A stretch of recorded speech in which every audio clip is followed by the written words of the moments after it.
culture's most familiar aliens, and they are known as the Greys. But what do we know about these presumed extraterrestrials? Eyewitnesses swear they have encountered these aliens, and they believe the Greys are here on a diabolical mission, abducting humans and conducting reproductive experiments. This is a very real phenomenon. Something is happening to these people. Who are they? Where are they from? And what do they want? Are they real? It's good to have an open mind, but not so open that your brains fall out. Next on UFO Files, the mystery of the Greys' agenda.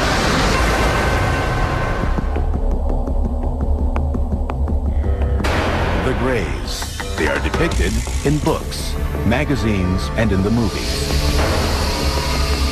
They are commonly described as being about 4 feet tall, with huge bald heads that sit on gray, frail, hairless bodies.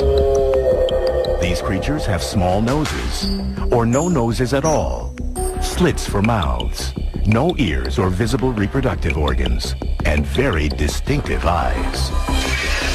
They come to a point, not actually a point, but they just come up like almonds, big almonds. Almost a black, dark brown. They're dark. Those who maintain that extraterrestrials do exist often portray Greys as the bad guys of the alien world. The Greys, from what I know, are just like the worker bees. When they come and get you, they come and get you. They took time out of my life and replaced it either with a blank spot or with a scary memory. If there are Greys or any other alien species, and they're here, what do they really want? What is their agenda? An effort to create an offspring race that perhaps had the best qualities of humanity and the best qualities of these alien beings. Many ufologists, people who routinely research alien sightings, claim that Greys have been visiting Earth for thousands of years. Records, they say, exist as petroglyphs, cave drawings, and prehistoric artwork. All around the world, we have these stories of beings coming from the heavens to Earth, star beings, whether it be the Hopi Indians in North America, all these, South American cultures, the Mayans, the Aztecs. All around the world, there are these stories of gods visiting ancient man. 6,000-year-old artifacts have been found in what was Samaria, modern-day Iraq. Interpreters of the carvings have said they depict servants or helpers of their gods. Many of the artifacts that they've left us resemble what we would call today a modern-day gray alien. Large bulbous head, large eyes, spindly limbs, very thin bodies. Historically, UFOs or aliens go largely unmentioned again until the dawn of the modern era. It is in the 20th century that the Greys' agenda begins to take shape. According to the UFO community, since then and to this day, there has been an obvious and persistent increase in encounters with the Greys. One of the most surprising claims made by some in the UFO community is that during World War II, Hitler and the Nazis were actually in collusion with the Greys. They say the aliens gave the Nazis advanced weapons technology used during the war. Since the Second World War, literally hundreds of people have claimed experiences with the Grey aliens. The number reported, the quality of the reports, the similarities of the reports, and the fact that many of these reports can be substantiated under hypnosis lends very compelling strength to the idea that this is a very real phenomenon. Something is happening to these people. No official record for alien encounters or abductions exists. However, the National UFO Reporting Center in Seattle, Washington, keeps an unofficial tally of UFO sightings. Their statistics show that the number of sightings have gone from a handful every year in the early part of the 20th century to dozens by the middle of the 20th century, and then thousands every year beginning in the 21st century. Well, it seems that the whole business about the alien abduction really dates from the Cold War. Back when there were UFOs, unidentified flying objects being spotted, and there was all these international tensions after the Second World War. According to UFO believers, the Greys first made contact through the much-debated 1947 crash in the desert outside Roswell, New Mexico. The Roswell story is that a rancher named Mac Brazel came into Roswell and told a story to the newspaper about how he had found some strange debris. And from that incident, the Roswell incident, we've now got an elaborate story that many of the American public think is a story of flying saucer wreckage and perhaps little alien greys whose corpses were scattered about, some of whom may have survived alive and are hidden away at some secret facility. The official U.S. government position? A large spy balloon went down at Roswell, not an alien spaceship. It was part of a secret project designed to detect emissions from Soviet nuclear tests. Ufologists believe otherwise. The Roswell story has been debated by a lot of people. But one thing that we know is that something came down about 75 miles north of Roswell Army Airfield in the summer of 1947. This was investigated by the 509th Bomber Unit's Chief Intelligence Officer, who was Captain Jesse Marcel. We know that some of this debris was taken back to the Army Air Base. We know that Marcel and the Army Air Base commander, Colonel Blanchard, thought that this was material from a flying disc. And we know that they thought this because a press release went out immediately announcing that the U.S. Army recovered one of the infamous flying discs that was in the news at that time.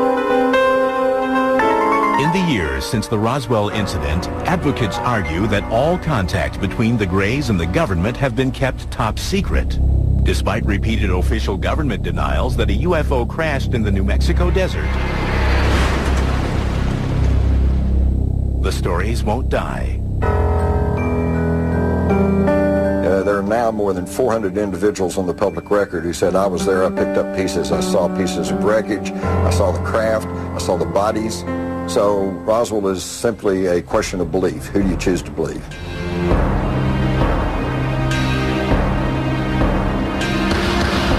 Fact or fiction? UFO sightings increased dramatically after the Roswell incident. In the 1950s, movie makers soon seized on these stories, and for the first time, alien creatures appeared invading Earth with an agenda, sometimes evil. Films like The Thing and Plan 9 from Outer Space tapped into the public's fascination and fears of UFOs. The Day the Earth Stood Still warned of terrible consequences if Earth did not press forward into space as a friendly partner.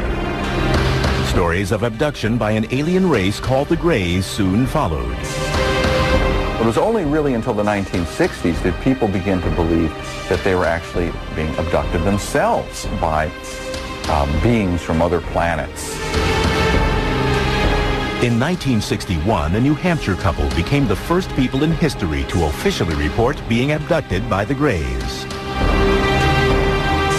The Betty and Barney Hill story, of course, is one of the abduction experiences that kind of kicked off the whole abduction phenomenon.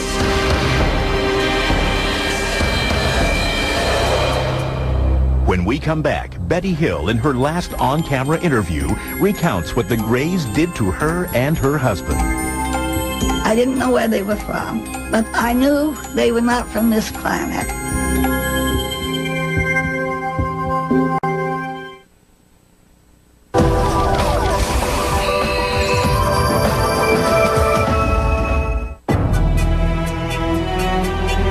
The case of Betty and Barney Hill remains the seminal alien abduction tale.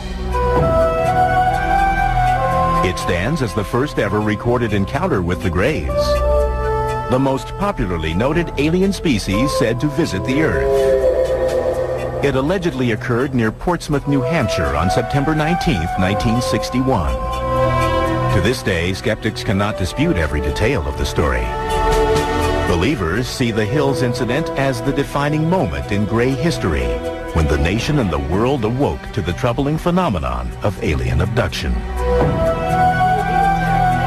In her last on-camera interview, the late Betty Hill shared her experience.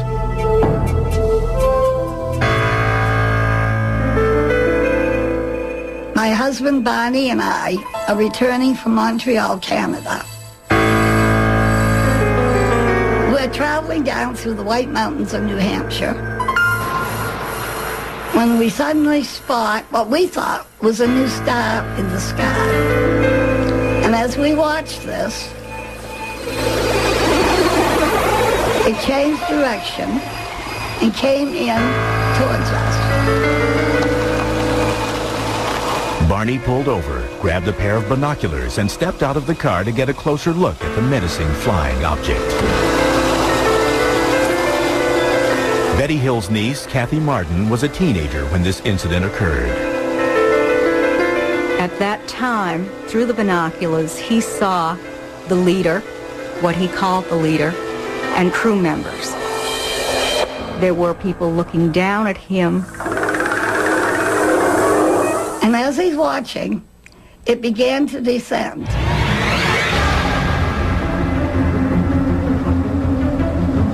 And at this point, he became frightened, ran back to the car, yelling that they were trying to capture us. She was screaming to him, "Barney, you damn fool, come back here, get back here." They sped off. A short while later, they heard a buzzing sound. They turned onto a logging road and stopped. There was a roadblock, and there were people in the road. The people approached the car, and they realized at that point that they were not human, that they were the people that Barney had seen in the UFO. This is where their memory lapsed. The next thing they fully consciously remembered was they were driving down the highway again, and they proceeded home. When the Hills noticed the time, they realized that about 2 hours had elapsed that neither of them could account for. That was just the beginning of a mystery that would soon unravel. For nearly 2 years after their experience, the Hills had troubling nightmares. They went to several medical specialists and eventually were referred to Dr. Benjamin Simon, a highly respected Boston psychiatrist and neurologist with an extensive background in hypnotic therapy. Dr. Simon told us these UFO people had caused us to have amnesia. And Dr. Simon removed the amnesia so that we could remember clearly all that had happened. They took us on board the craft, their craft, and we were taken into separate rooms. They were very human looking. They had 2 arms, 2 legs. The only difference basically were their facial features. The noses were very, very small.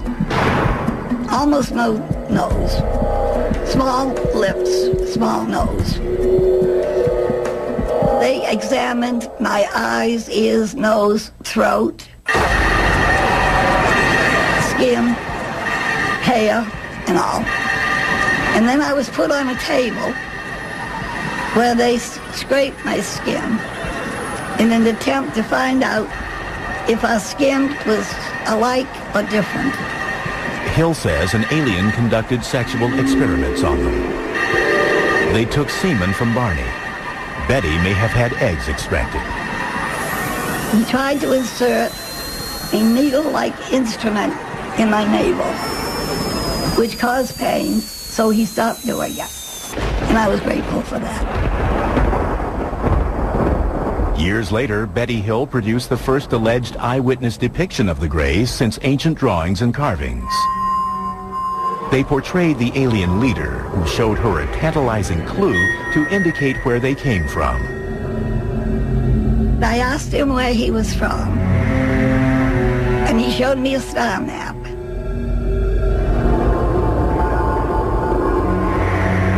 hypnotherapy session, a few years after her encounter, Betty drew a map of an alien star system. At the time, experts could not identify it. But then in 1966, Marjorie Fish, an enterprising ufologist and amateur astronomer, became fascinated by Betty Hill's star map. Fish spent the next 7 years examining the map and constructing models, trying to match it to a known star system. It was only later, when a new star was discovered, that they found exactly what Betty had drawn on the star map. In 1973, after reviewing 23 star models, Marjorie Fish claimed to have found a fit. She declared that Betty Hill had drawn a star system some 40 light years from Earth, Zeta Reticuli. At the California Institute of Technology, Dr. Charles Beichman, one of the world's foremost astronomers, examined Zeta Reticuli. We have no way to possibly travel that far. We don't know of any way for any solid vehicle to go that sort of a distance. But relatively speaking, within the scale of the galaxy, it's a very nearby star. In a conventional Earth-based space shuttle, it would take nearly 1.5 million years to reach Zeta Reticuli. In addition to his duties with the California Institute of Technology and the Jet Propulsion Lab, Dr. Beichman is a leading member of NASA's Origins program. Their mission is to probe space for signs of life. He concedes that life is possible in the universe, maybe even on Zeta Reticuli. Here we're looking at the two stars in the Zeta Reticulum system, about 40 light years away. The binary stars could well have planets around stars like this. The system is old enough that, in fact, you could have a stable life having evolved on any habitable planets in those systems. Again, prospects good. What do we know today? Nothing. With just tantalizing evidence, but no definitive proof that the Greys actually come from Zeta Reticuli, Betty Hill's case continues to be hotly debated. However, skeptics and believers can agree that since that night in September 1961, hundreds of alien abductions have been reported. Just as a disease is contagious, so can an idea be contagious and spread from person to person. Did Betty Hill really meet aliens from Zeta Reticuli? Did they conduct reproductive experiments as part of an evil agenda? Are the people claiming to have been abducted reporting the truth?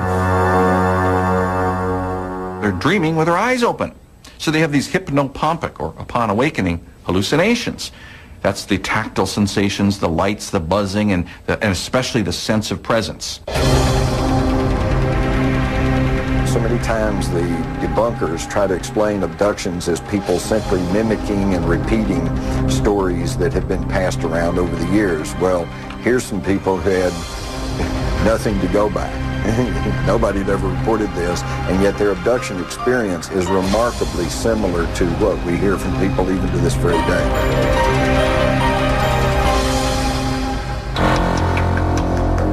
When UFO Files returns, charges that the U.S. government is conspiring to keep the true nature of the Greys' agenda from the public.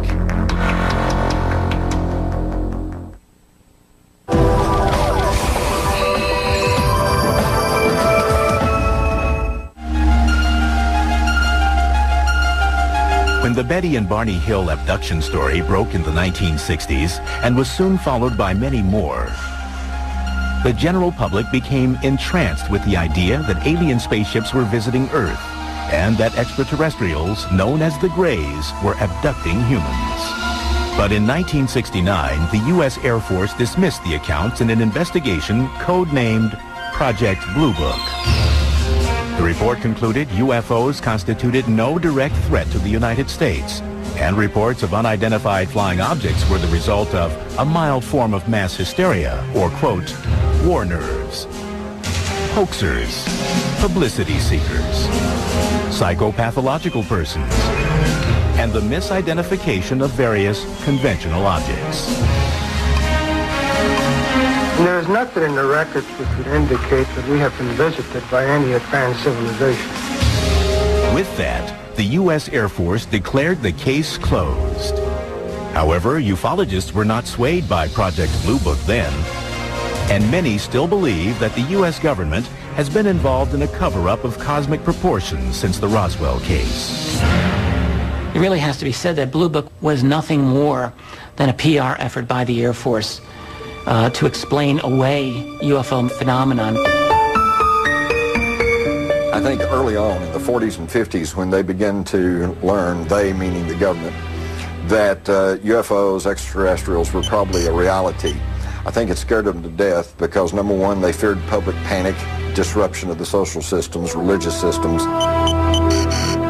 and they were loath to admit that they could not control the skies over the nation.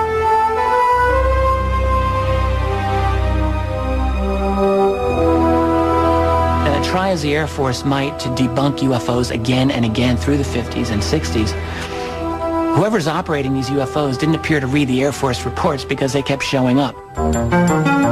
Ufologists argue that Project Blue Book cannot account for a large number of cases. Out of 12,618 UFO reports, 701 remain unsolved. One of the most intriguing unsolved cases took place at Holloman Air Force Base, New Mexico in 1964. According to the story, an alien spaceship landed at the base. Several Greys emerged and were greeted by U.S. military personnel. It later became the basis for the famous closing sequence in Steven Spielberg's Close Encounters of the Third Kind. This is absolutely, something we cannot confirm. However, it has to be said that a rumor of this came out immediately.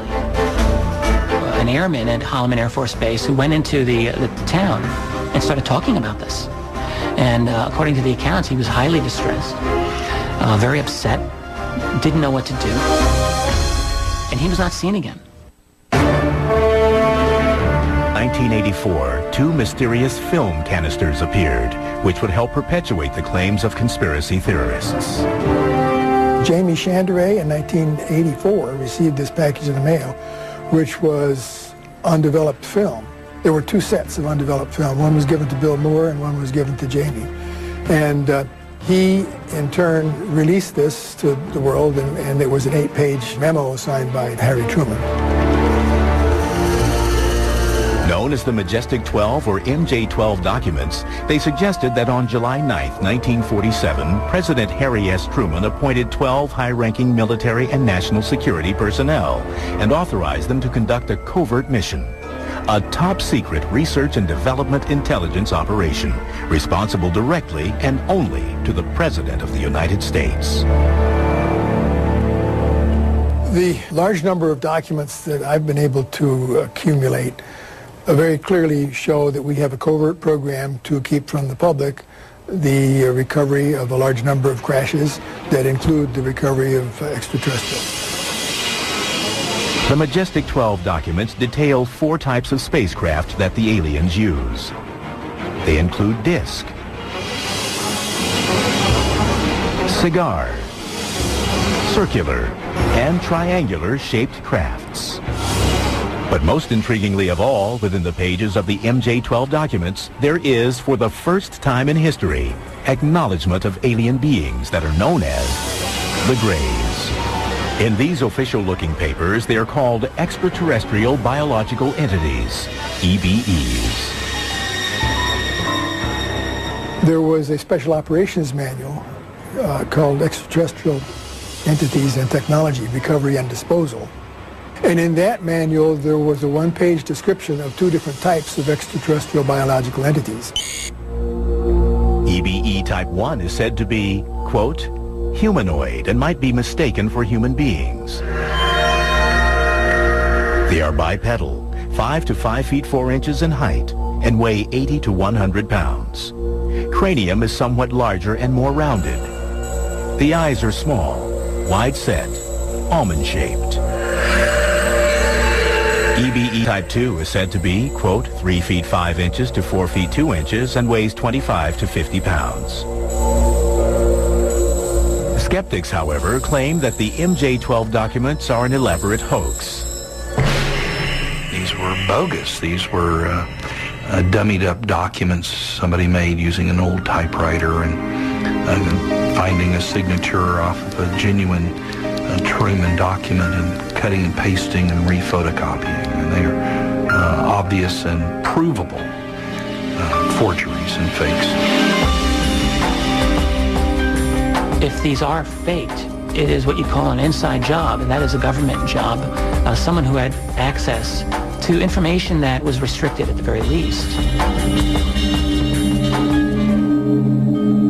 Even more mysterious papers emerged in the 1980s with riveting new details about the Greys. The Dulce papers, perhaps, were the most sensational.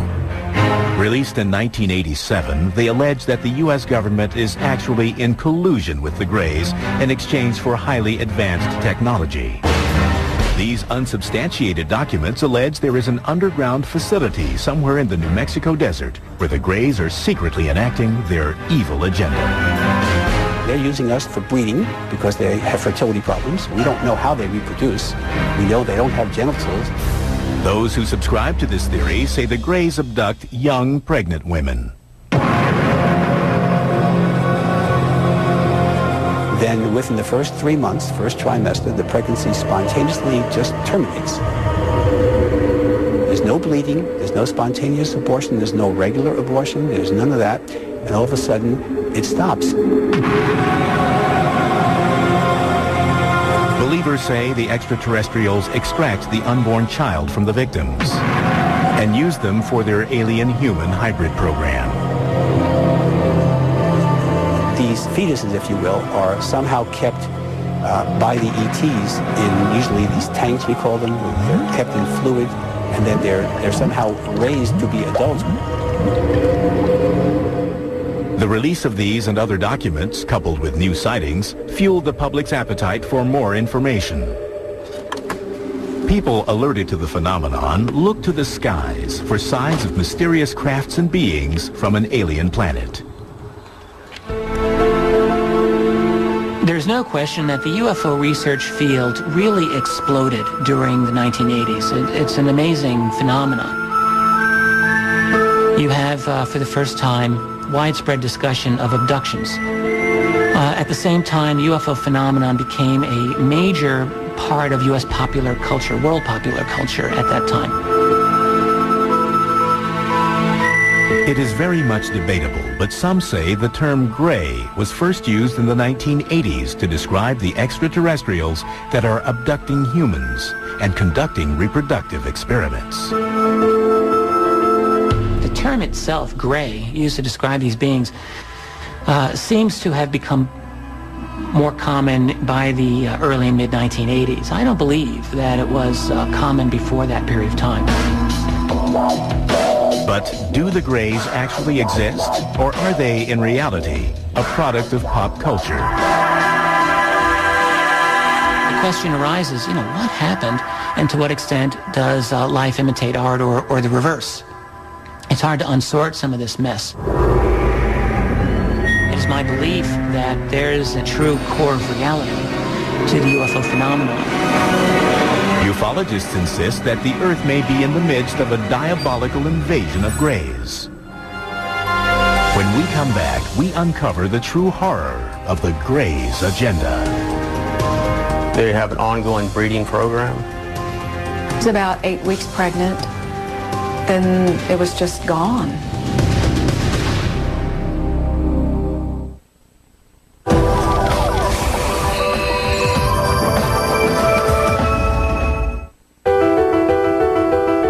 As the 21st century unfolds, the numbers of alleged gray alien abductions, according to members of the UFO community, are rising. There is no way to verify these numbers, but one unofficial poll conducted by the Roper organization puts the number of alien abductions at 4 million. I think that the problem a lot of people have with the Greys in general is that they don't believe in UFOs to start with, so therefore they're not going to believe in something like abductions. But if you were to acknowledge the reality of UFOs as something non-human, suddenly the reality of something like Greys is not all that outrageous, it seems to me. Eyewitnesses who swear they have encountered Greys are the primary source for all the information about these extraterrestrials. They report some commonalities that may reveal the true nature of the aliens' agenda. There's always a light that comes from nowhere. It's either like an amber or a blue. Then the frightened abductees report being surrounded and paralyzed by the alien creatures. They're not just making you immobile. They put you almost in like a comatose state.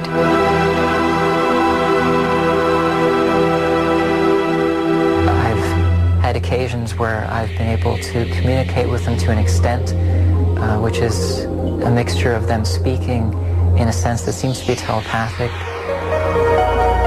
Some even claim the Greys will often whisk their human prize away into space. And you find yourself in, for lack of a better word, an alien environment where there's lots of light, everything is very... Poetic is almost the word to use to describe the environment because it feels very surreal. Abductees say that once on board, the Greys perform medical examinations, which some describe as being extremely painful. There were experiences which to me suggested that there was a biological, reproductive element of my experiences, and that's commonly widespread. So I'm not ashamed in reporting that. If the Greys are actually here, what's their real agenda? A lot of people think that they're coming to totally destroy us, and some people think that, and some people think that there are others coming to help us not be destroyed.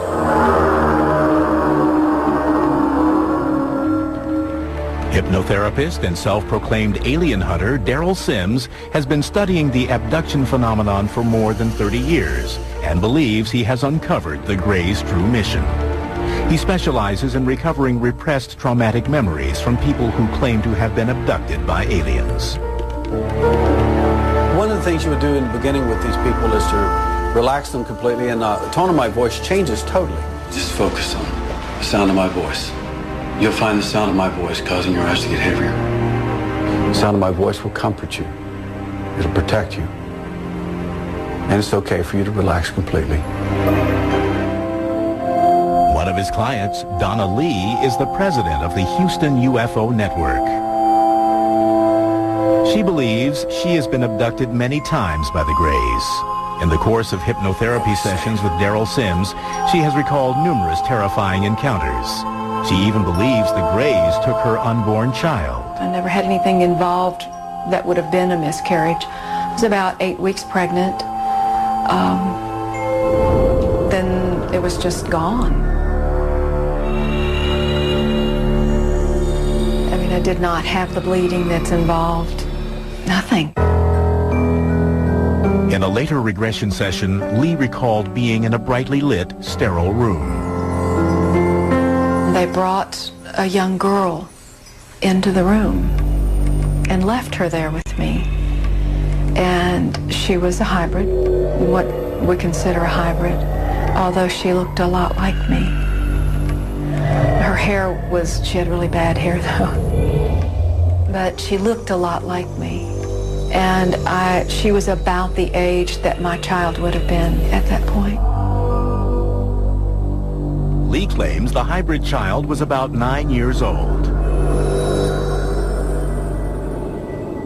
She sat there.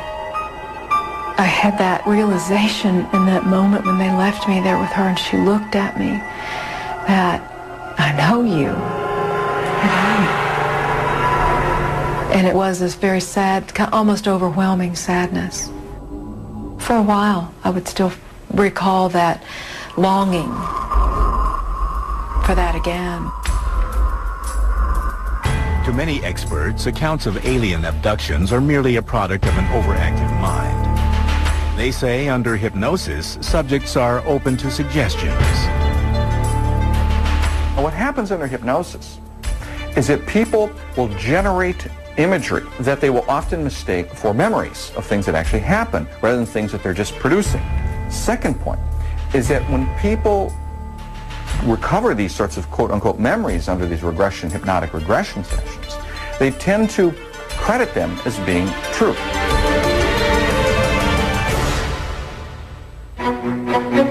When we return, the results of a Harvard University study conducted by a team of psychologists surprises skeptics, angers believers, and sparks a controversial debate. To write them off as fantasy is a dire mistake.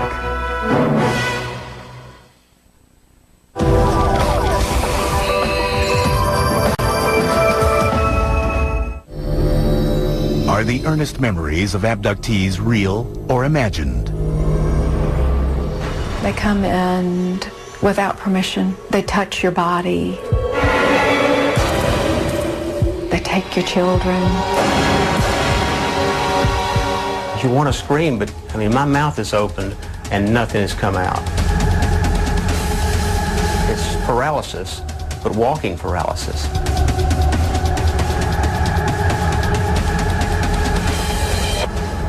Do the Greys exist?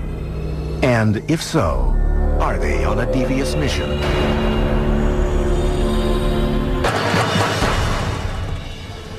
In 2003, a team of psychologists from Harvard University believed they found the answer.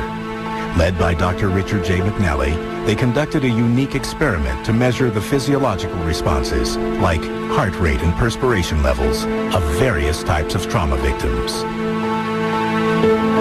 We wanted to see whether people who've recovered memories of space alien abduction would show the same reactions, post-traumatic-like reactions, as do real trauma patients.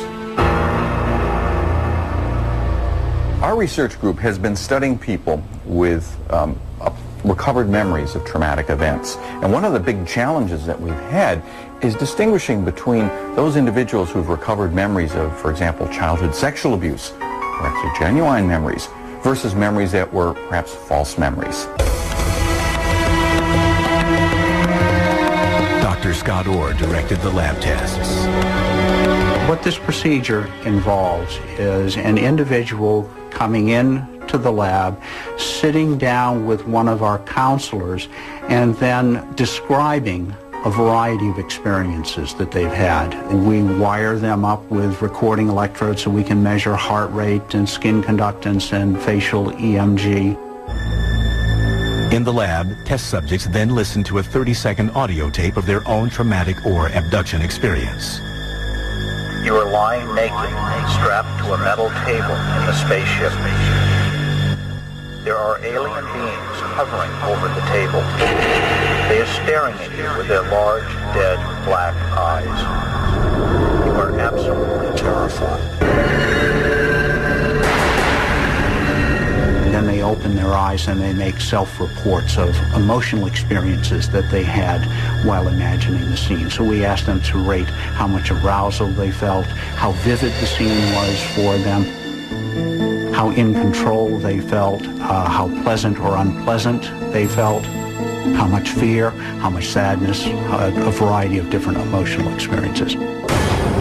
The Harvard psychologists found that the alien abductees exhibited a high tendency of a personality trait called absorption. Absorption is this ability to generate vivid imagery. When you go to the movie, you become moved by it emotionally. When you read a novel, it comes alive before your eyes. You become entranced by a sunset. You become lost in daydreaming and fantasy. They're especially high on this, and this is related to the ability to generate rich and realistic imagery. The study further concluded that in most cases, the abductees are not lying. They really genuinely believe that the alien narrative accounts for the experiences that they've had, that they're sincere. They're not quote-unquote crazy.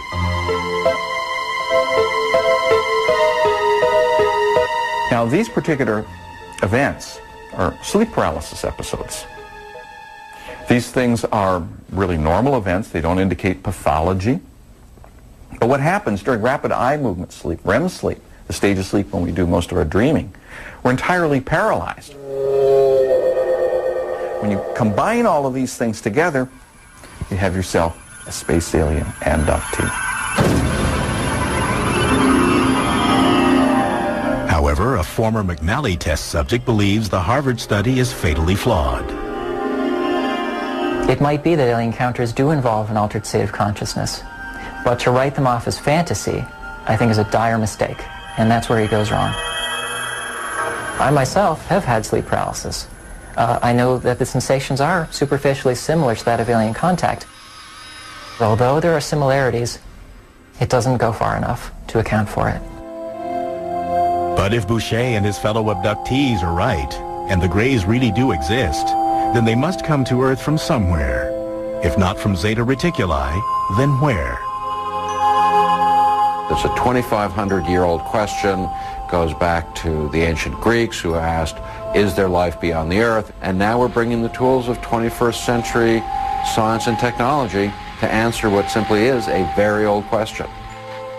There ought to be 1, 10, 100, or 1 million intelligent civilizations out there for us to be talking with. People who claim to have been abducted believe that intelligent alien life forms not only exist, but are already here. And they have crossed the cosmos with a purpose. I think the Greys' agenda is to make a better future for their children.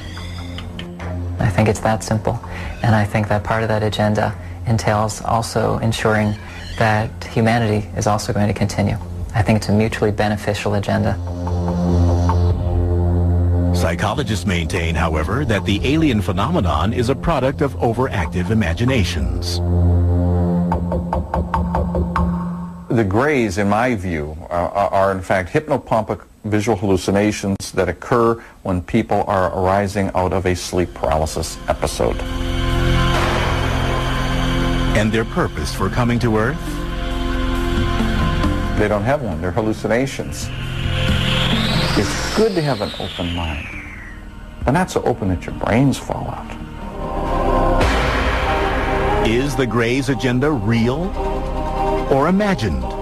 Alien abduction, fact or fiction? It's still a mystery, just like most abductions. They're never going to tell you why they're here, or who they are, or why they do what they do.